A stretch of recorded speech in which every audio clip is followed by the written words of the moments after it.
Lovely.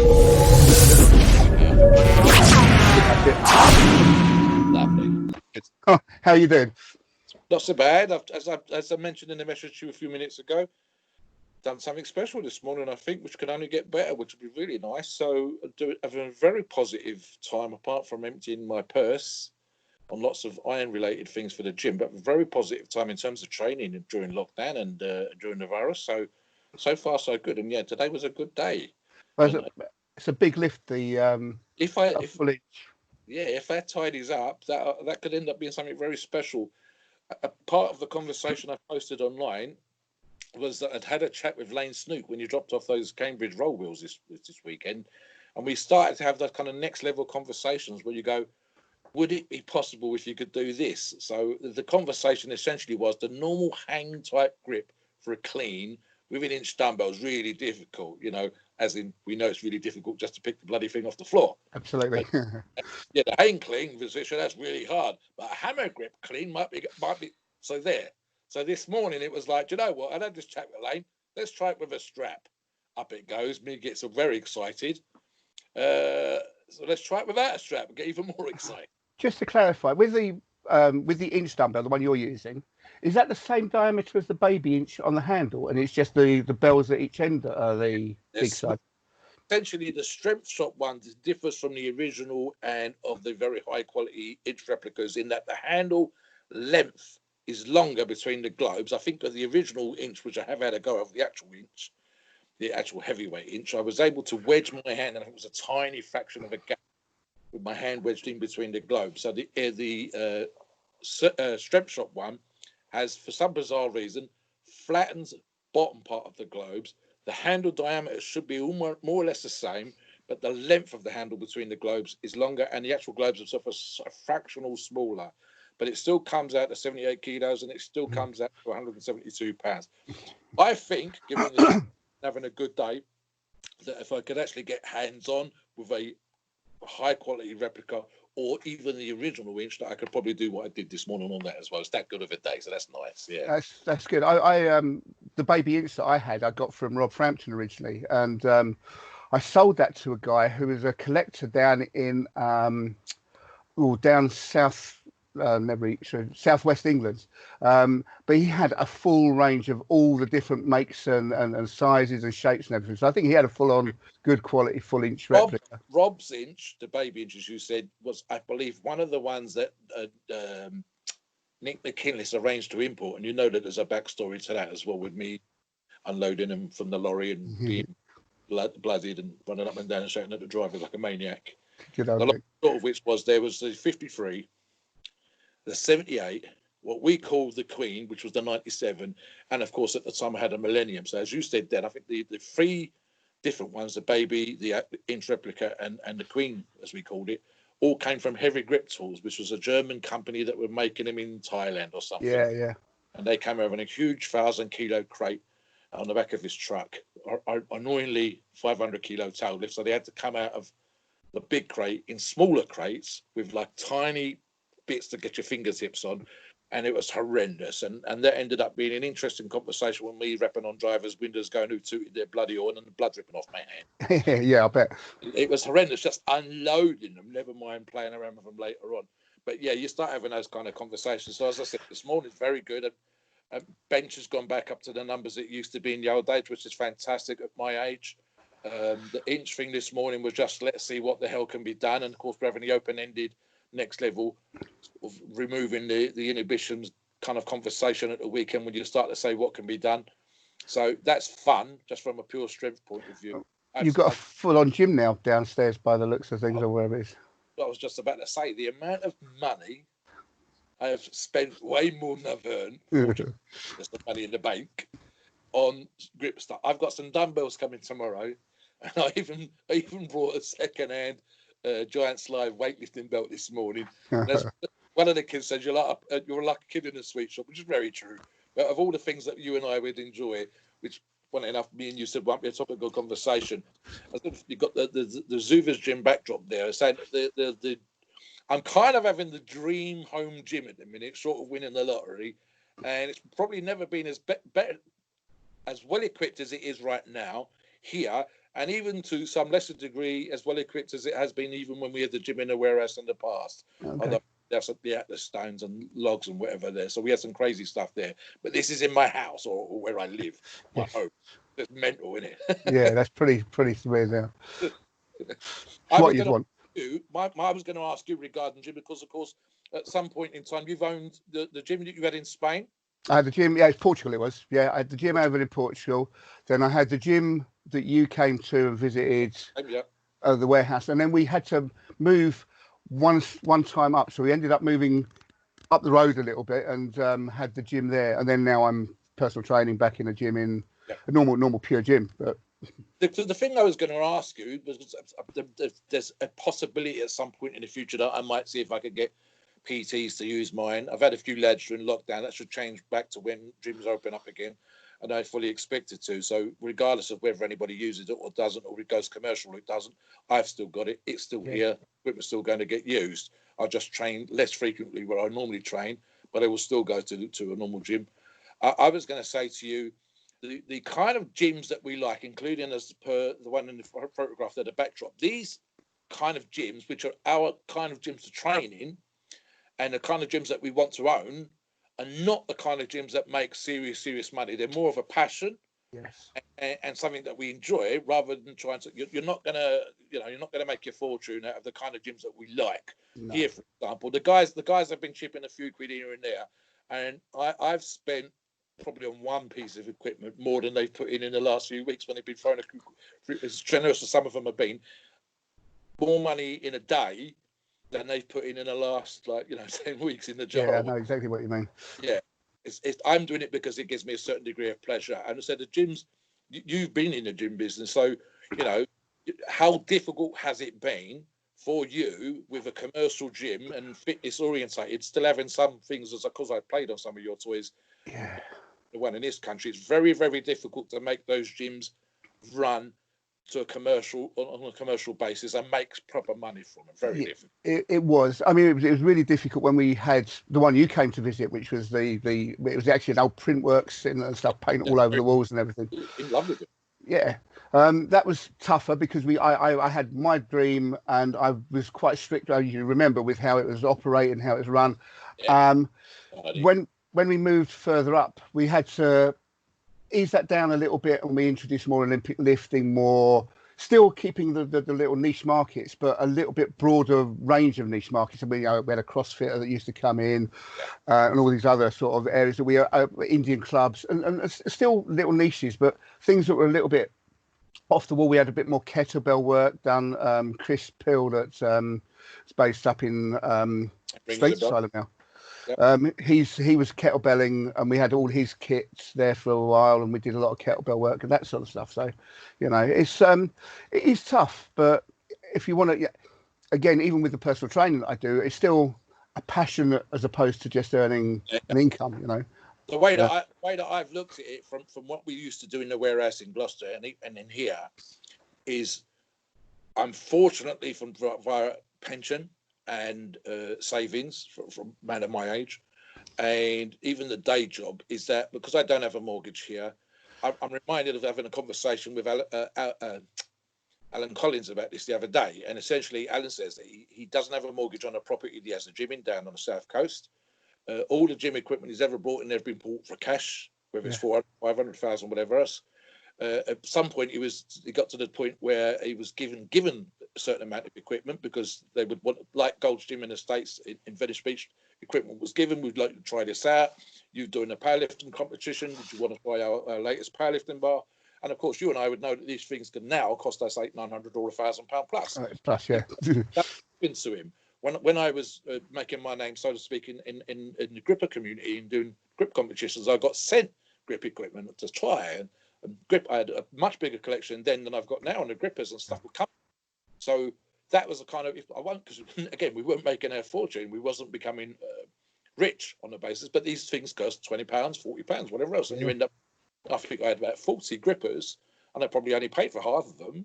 So you're in that position where that stuff helped, and you have this kind of, as you said, with the niche part, a very well-equipped grip-orientated gym. When we had the stuff in Gloucester, the guys would chip in, they would do repairs, they would help tidy the place. And the most we had 17 people doing a strongman training session. Yeah. But you're always in that position, as we was in Gloucester, that the supplement business and savings and other jobs meant that we didn't have to worry about making a profit. Sure. So yeah, very, very difficult for a seriously hardcore gym, sort of selling great loads of steroids on an enormous amount of supplements, one way or another, over the counter or under the counter, whatever else.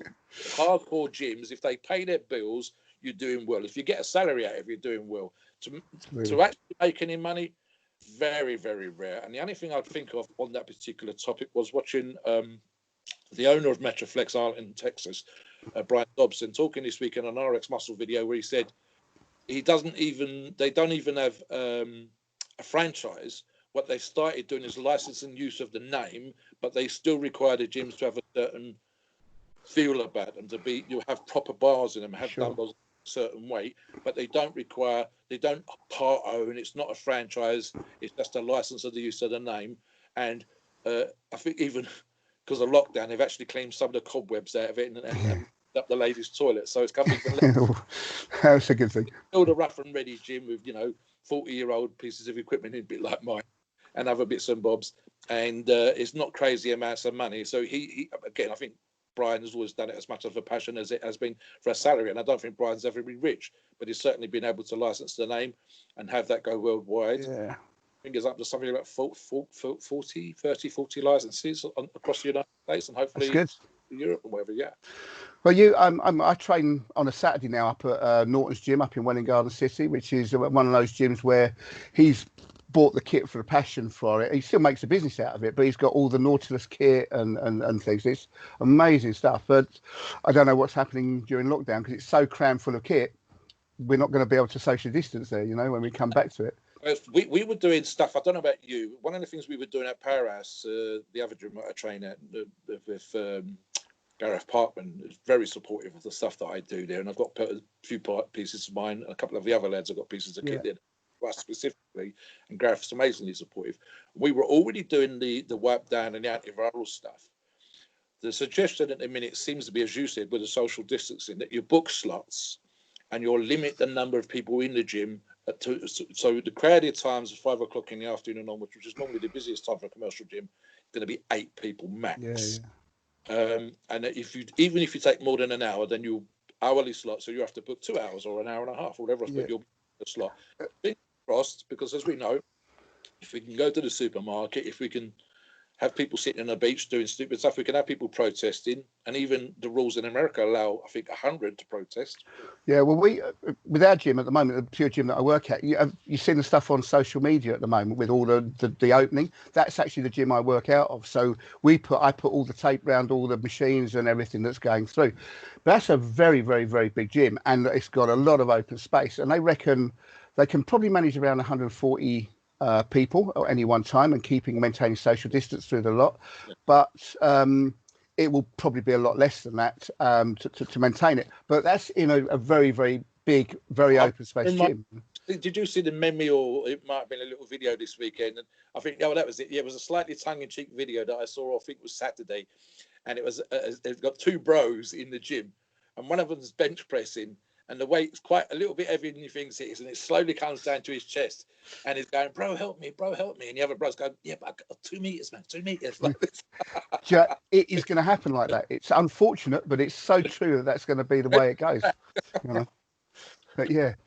Changing the subject completely, something else that you and I were going to talk about is this history, the physical culture side. As you know, through the magazine that I owned, Muscle Mob, I was very fortunate to have the founder of the magazine was Dave Gentle, still with us. We had stuff from Dave Webster, who goes still with us in his 90s, and some other names. Ron Tyrrell, who's just passed away, Ron, bless him, and a few other faces, and including we used to swap subscriptions with Bob Kennedy in the States before he passed away again. And the background, the history, and what we call physical culture is essentially every aspect of the iron game. So weightlifting, bodybuilding, strongman, it's all of those things, everything. And of course, the history, as you know, can go all the way back to the early Greek Olympics with stones that look like dumbbells being run around. Absolutely. So I was fortunate that we had this diversity of the modern stuff, nutritional conversations, reports from competitions. But I would probably say that the backbone of the magazine was the history of the sport. Now, a lot of my knowledge and your knowledge comes, of course, on the basis of not just what we've gone out and learned and certification and qualifications we've got, but as much, like as you know, with the Indian clubs, well over 100 years old, Yeah, kettlebells well over 100 years old, and some of the stuff that we're doing harks back to these early days of strength. absolutely. That was the other thing that you and I are going to have a chat about with regards to the physical culture, the history of the sport. Well, how, I mean, the reason we came back to talking to you and bringing this back to your magazine and everything was I was talking to my friend Steve, who also does some of these. Yeah. He has a great interest in the history of strength as well. He got your magazine, and that basically converted him away from purely bodybuilding into a broader spectrum of training and strongman and the likes. I mean, when I had the gym in Portugal, I mean, I had a big interest in all the old school lifting, the All Round Weightlifting Association, the old school lifts and things, as well as strongman, big strength stuff, lifting tires, throwing tires, all that sort of stuff. Yeah. And it's all sort of come together and then allowed us to do, the gym that I had and the gym that you had and so on. As I said, it depends how you certain guys qualify physical culture as being drug free, and I do not. And something you and I addressed in a previous conversation, if not on video, was that the guys of those days were freaks of nature, the serious heroes that we have, and they were doing some crazy stuff, whether it was crazy things with weights, crazy things with food, crazy things that were supposedly boost their testosterone, drinking cow's blood, drinking gallons of milk, eating pounds and pounds of meat. So you go, oh, he's a really big health. No, they were doing stupid stuff then. Yeah. Not all of them were health. Not every one of them was a vegetarian. So knowledge of the history is, funny enough, as the knowledge gets better, you start to say, they were great fellas. They'd be admired in the gym, but they're not necessarily, all virgins and go to church on a Sunday. Equally, physical culture to me, as you said, is more diverse. So it doesn't focus on one thing; it encompasses everything. And what I found, and I was talking to the guys that train with me here in the normal gym, says we enjoy doing stuff that isn't necessarily specific, the sort of thing that you would see in a commercial gym. So we're not just bench pressing, we're not just squatting, we're not just trying to build up our arms, but we're actually kind of having a go of other things. Yeah. And accepting these things as challenges. And that makes us more what you and I would recognise as an all-round strength athlete. We're not I'm not just a grip guy, although I might be known for my grip feats of strength and my ability in there, but, I bench heavy, I squat heavy and whatever else. I've still got the first nail that I benched with you at one of the shows years ago now. And this is the thing as well. It's kind of crazy because those kind of shows that you and I have been to and exhibitions and stuff that we've been involved in, it's still fascinating for the man in the street, the woman in the street, the kids or whatever else, to see you able to demonstrate in this very recognizable way something like, instead of, you should have seen me down the gym benching 400. No. We'd have to go to the gym and I'd have to take you with me and we'd have to set up the bar and I'd have to warm up. I can bend it now. I can Terraphobic enough. I can, roll up the frying pan and I can do that while you're standing in front of me. Yeah. And then things like, strong strength stuff, lifting up the back of a car. There are guys, as you know, that travel the world trying to, here, for example, and in Scotland, climbing every mountain. But for us, let's see how many of these manhood stones we can do. And there's a stone in the field. Been there, done that. I'd love some of them. They're great. Let's say what it is. Exactly. Getting your name in the book and having that little tot of whiskey afterwards means you've been there and you've done it. Was it raining? Was it dry? Did you use a strap? Did you use a belt? All of that kind of stuff. So you end up challenging yourself, and it makes it fun and interesting. And then, of course, you understand the history that did he do this? Is that event's over 100 years old? Some of these stones are 300 and 400 years old that the guys have had a go at. Some of it stuff from the Viking times. The world records about, carrying an anchor on your shoulder and all these kind of things. And then we kind of go, that sounds like we should have a go at that. So it becomes fun. We do the normal gym type stuff that pretty much everybody does. And then we'll try something else. That might end up being our particular niche. It might be something we do on a regular basis. It's all training. It's all training, yeah, absolutely. But for us, it ends up being fun and a challenge. It gets the juices going and we enjoy it. And having that knowledge, if I did something today with the inch replica I got that might never have been done ever before, That's fun in itself straight away. Of course it is. That's a huge buzz. And then the other aspect, which is fantastic, if we ever fortunately get to a level where that is something that becomes recognised as being the first or whatever else, you're then inspiring the next generation. And one of the things I was talking about with Lane, I said that some of what we do when we get to a certain point in our life, whether we're still strong or not, is that we recognise that we are motivating and inspiring the people that come behind us. The phrase that I was told at an OHF dinner, I think we used it in the magazine at one point, is we stand on the shoulders of giants that have gone before us. Now, that's from other sports as Very well. true. But what we do is a recognition and a follow to giants of strength and bodybuilding and physical culture that have existed in the past. And again, I'm not pretending I'm especially nice person or whatever else. It's just that this fashion that we all share for lifting weights and challenging ourselves is something we share, whether we're small, big, horrible, or very, very nice. This is what you say about the sizes of people. I mean, my first strongman competition I actually hosted up in Hertford was pretty much that. You had guys of 5'3", 5'4", 90 kilos lifting huge, great big logs, and people could come along, try them, associate with them. He's not sitting on your keyboard, is he, Cat? But it was great to. It was great to see all these different people. We had on one of the first competitions I had, we had a fire engine truck pull. And again, people can associate a huge, great big fire engine, and these guys putting a harness on, and some of them struggling with it, some of them manage to do the distance, that sort of thing. It gets the juices going for a lot of people that go, wow, I want to do that or try that. Very, very visual. A very quick side story. You mentioned the fire engines reminded me of the horrors of pulling those kind of things on grass versus the nicer pulling them on tarmac.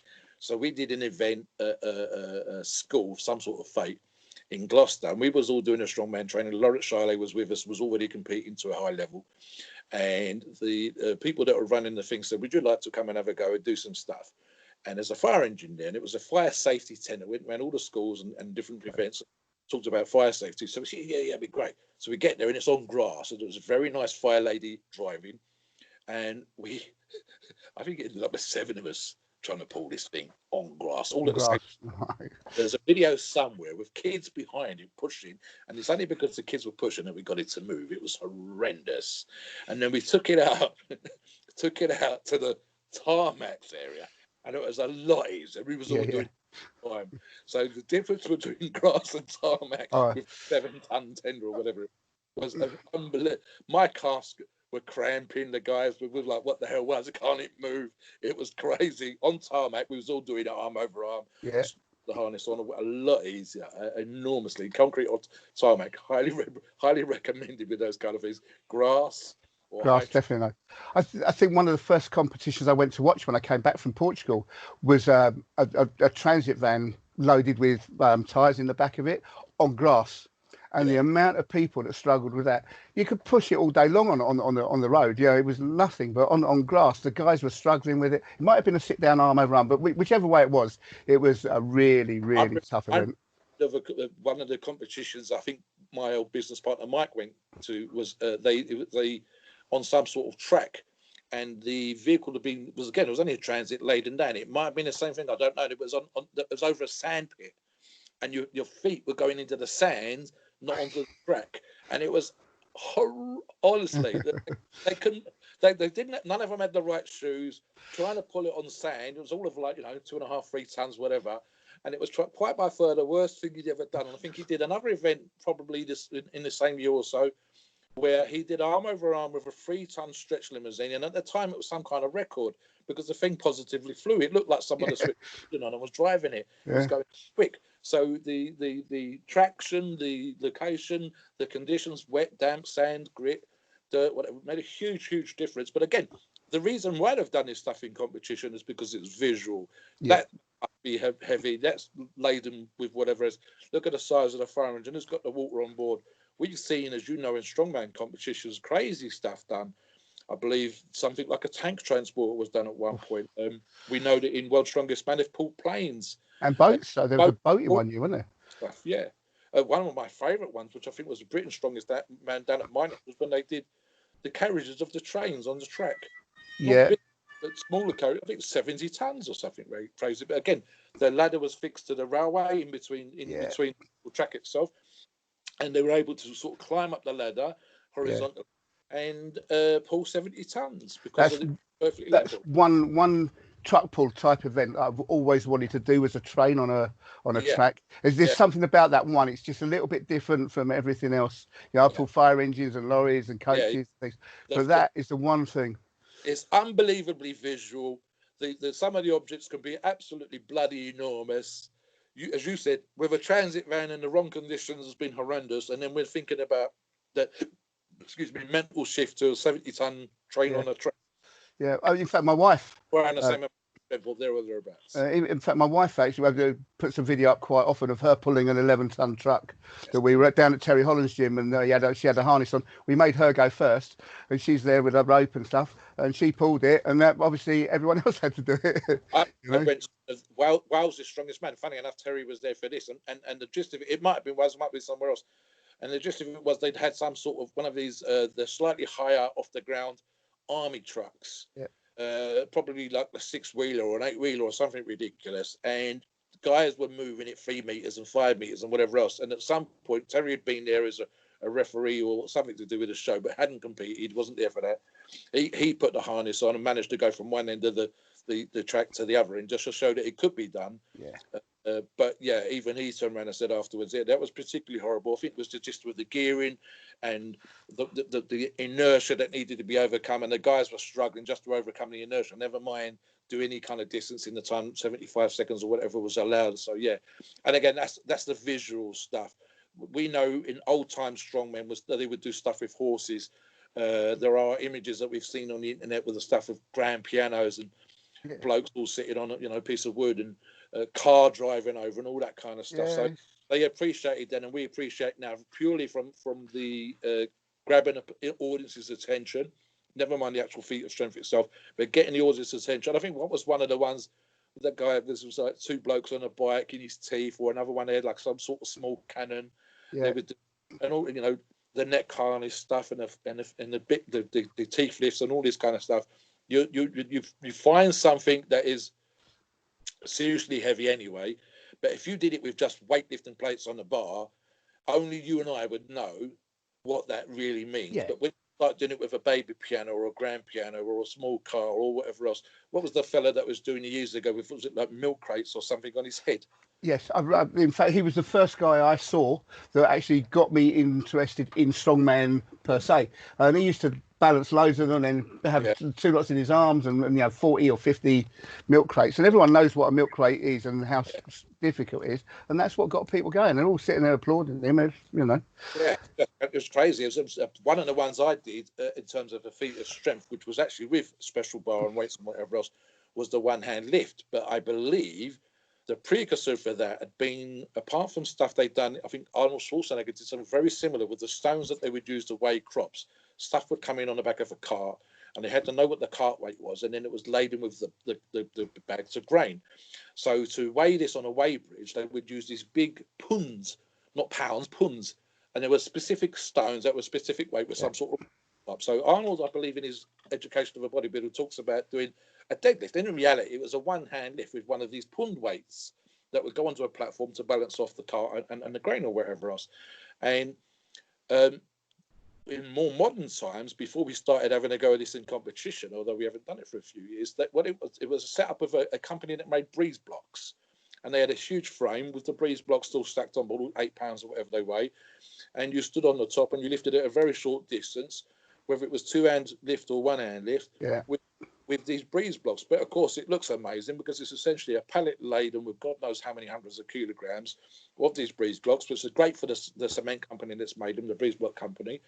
It's very visual because it just looks like a huge, great, that's enough to make a shed out of or whatever.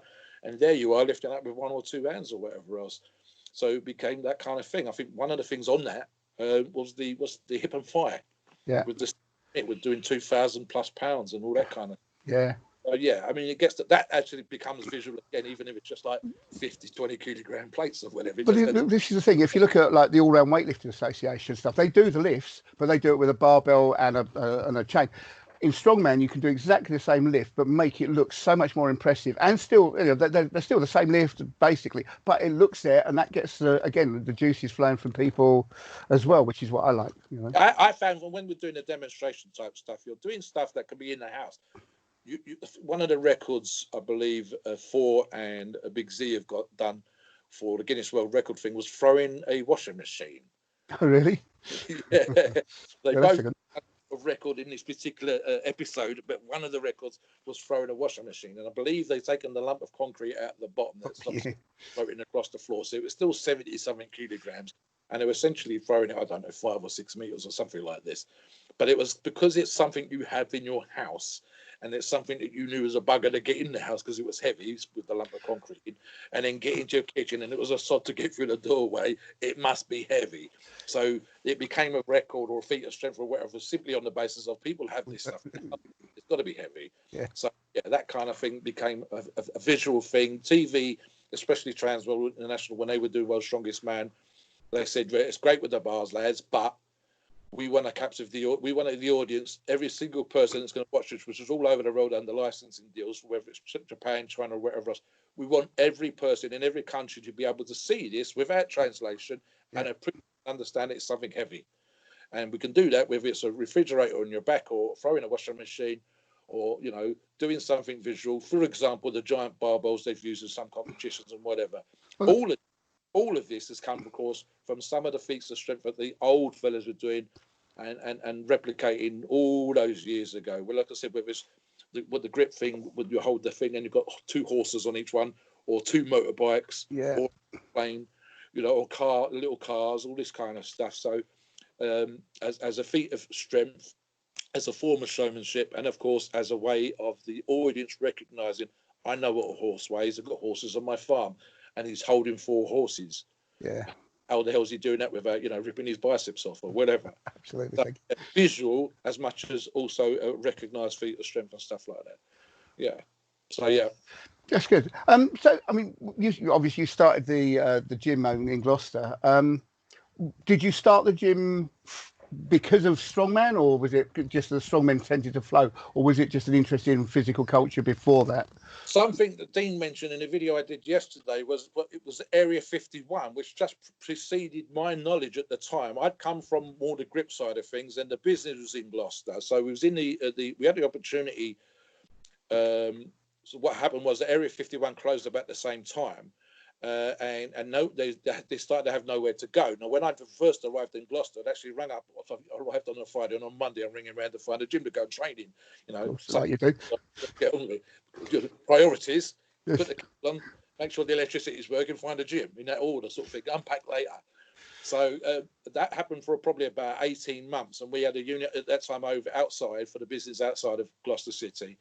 And then I believe Area 51 shut. Now, some of the lads that were training there and the equipment became available as well. We was in a position, financially, whatever, an opportunity to have the space that came up for us to have the business in.